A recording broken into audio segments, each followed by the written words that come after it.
on saving you from getting ripped off. Now, for those of you who read my blog, you already know how this works. And for you new people, you're in for a treat. It's a brand new year and a brand new format. So I thought we'd start off with something spectacular. Something special. Something super. Okay, it was a bad joke. This is Superman 2. Superman. A true icon in American pop culture. It was only a matter of time before he got his own movie. With the success of the first movie, it was only natural that Warner Brothers would make a second movie. Not only did the second movie do better than the first one, but it was the biggest blockbuster of the summer in 1980. But does it stand the test of time? Well, that's what we're here to find out, so let's get to it. So our movie begins like a bad acid trip. Symbolism?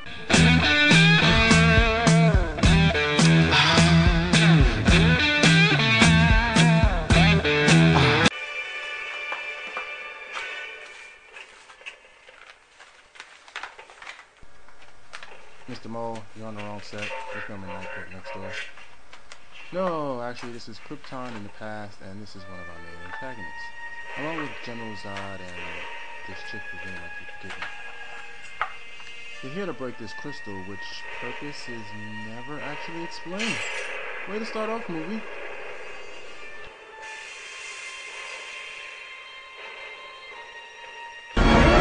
It's a trap! Have been caught in a further act of seditious treason. General Zod, your only feeling was contempt for our society. Your only desire was to command.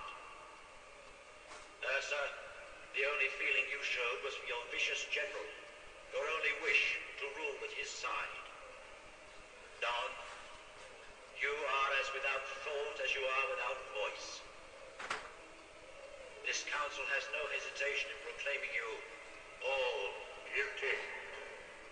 So yeah, the four floating head, one who happens to be Jor-El, Superman's father, finds him guilty and sends him to the Phantom Zone, which is really just a double-sided mirror of doom.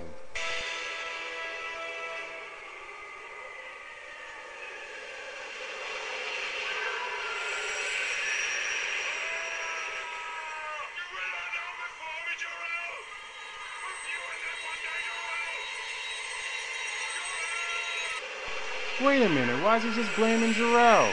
There's 3 other heads there. What, does he not see them? Do you think Jor-El said it 4 times just to make sure he got the point? Talk about anger transference. We return to the present where we see Clark Kent, also known as Superman, played by the only actor who's ever given this role any type of justice, Christopher Reeves, returning to the Daily Planet after visiting his parents in Kansas. Kent, I need a background story for the page 3 sidebar. Get me everything you can on this terrorist group. Right. Sorry. Terrorists? Get your head out of the clouds, Kent. Where you been for the past 12 hours? At home. Well, don't you watch television? Well, actually, I don't really enjoy television, Mr. White. It's too much violence. I was just reading Dickens. Soups, you might want to consider getting a television set to watch the news, you know, in case there's an emergency. Like these fucking terrorists? These guys claim that if the French government doesn't meet their demands, they've got a hydrogen bomb ready to level Paris. But jeepers, Mr. White, that's terrible. That's why they call them terrorists, Kent. Does Lois know about any of this? Does she know about it? She's in it. She's what? The minute the story broke, I bundled her on the first Concorde out of here. If Paris is going to go kablooey, I want my best reporter right in the middle of it. I don't think that's ethical. Also, what's with the picture of Bill Cosby in the background?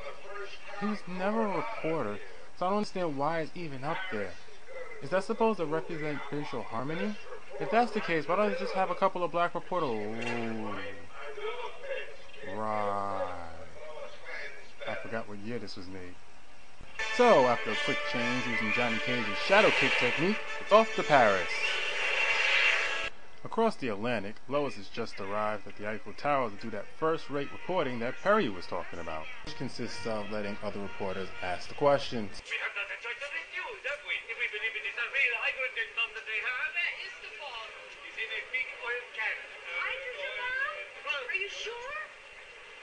So wait, not only did he send her to Ground Zero, but he didn't even bother to tell her there was a hydrogen bomb there?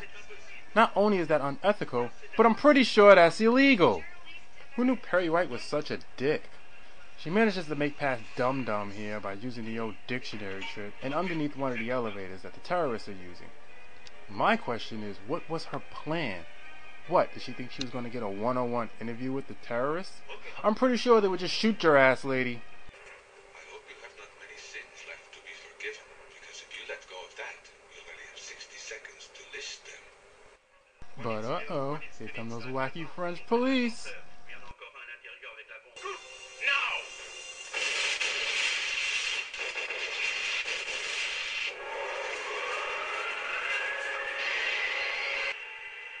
Of course, Superman arrives just in time to save Lois from her stupidity.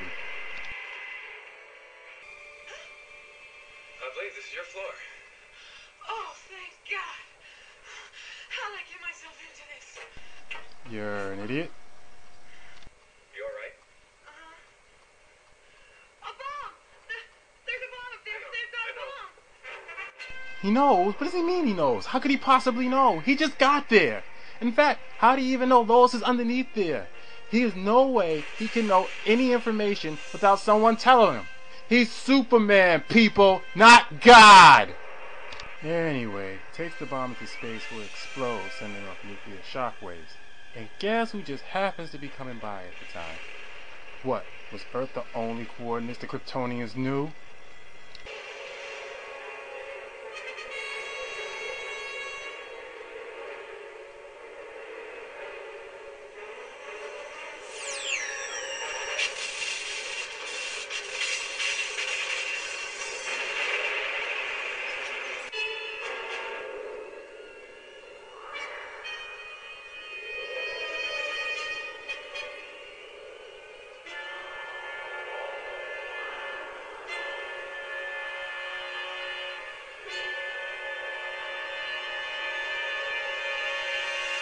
Back on Earth, at some prison, we see Lex Luthor and Otis talking about their plans to break out of prison and get their revenge on Superman. He flies around so fast and everything. I mean, they can't even trace that guy on that radar thing. Every time they try, he just flies off. Where? North. Why? To ski? My little black box is just about ready. Oh, that little black box.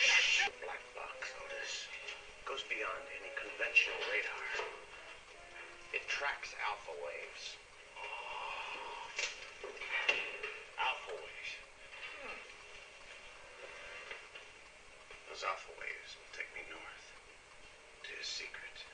So, Superman gives off alpha waves because...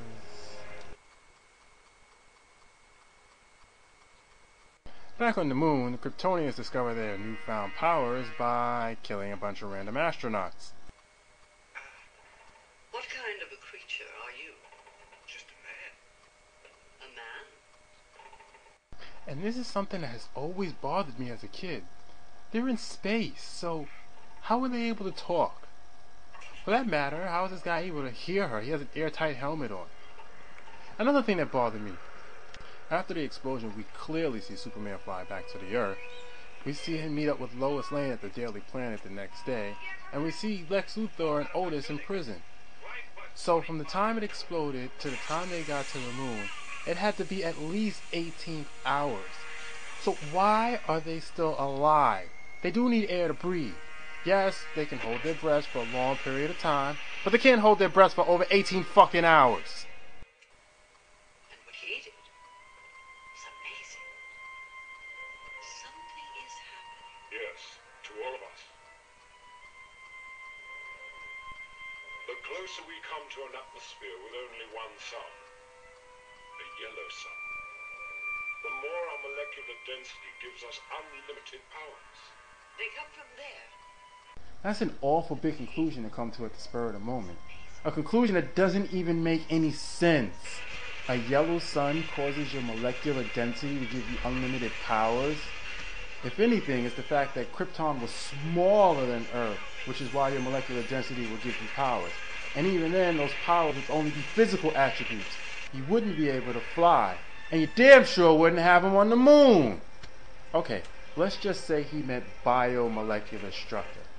He just said that Krypton had 2 suns, and Earth only has 1 sun.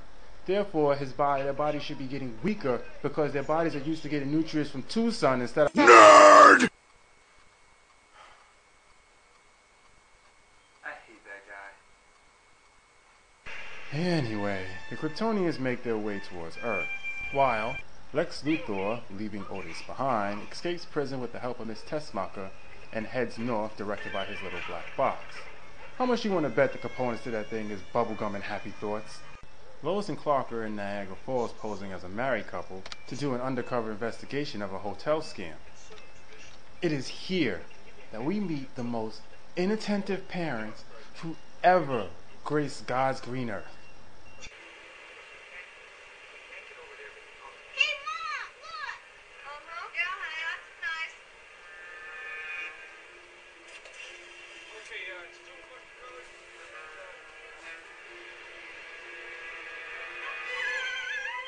Oh, my God! What the fuck was so important on that map that they wasn't paying attention to the damn kid? The lost city of Atlantis? Lois is just as bad because her stupid ass is just sitting there taking pictures. This family is the poster family for a child services commercial. Do you know a child being abused? A child being neglected? Call social services now. You just might save a life.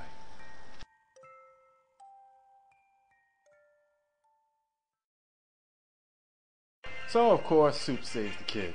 And it's at this point Lois starts to notice that every time Superman's around, Clark seems to disappear. Hey, Lois, maybe you should notice that they look fucking the same! What's the hurry? I mean, seeing as you happen to be in Niagara Falls. Happen to be in Niagara Falls. And Clark is not around as usual. I love the smirk that curls across her face like she just discovered she's the smartest woman in the universe. You keep thinking that, lady. Meanwhile, at the North Pole, Lex Luthor has made it to the Fortress of Solitude, and after playing around with Superman's crystals, not going there, he learns about Zod and company. The Phantom Zone. In it, we place these 3 arch criminals, imprisoning them there for all eternity. There's no possibility for parole? Your father, Jor-El, thought long and hard on that question. Ask the right question. And there is one danger. The Phantom Zone might, just might, be cracked by a nuclear explosion in space. Don't bother worrying about a comet or asteroid or a solar flare, because Lord knows those don't do any damage. Delighted by the discovery of his new would-be allies, Lex Luthor goes in search of the Kryptonians. Back at Niagara Falls, Lois is busy interrogating Clark. I gotta admit, your disguise is nearly perfect. You had me fooled. And I am nobody's fool, believe me. Nearly perfect? All he did was put on glasses and change his hair. What has she got, glaucoma? And here we get to see Lois do one of the stupidest things in the history of stupid things. Brace yourself, people, because you're not going to believe this one. Now, if I'm right, you'll turn into Superman.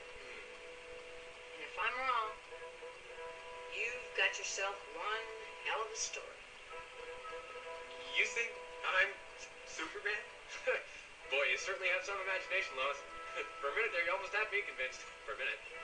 Bye-bye, baby. She tries to commit suicide. No!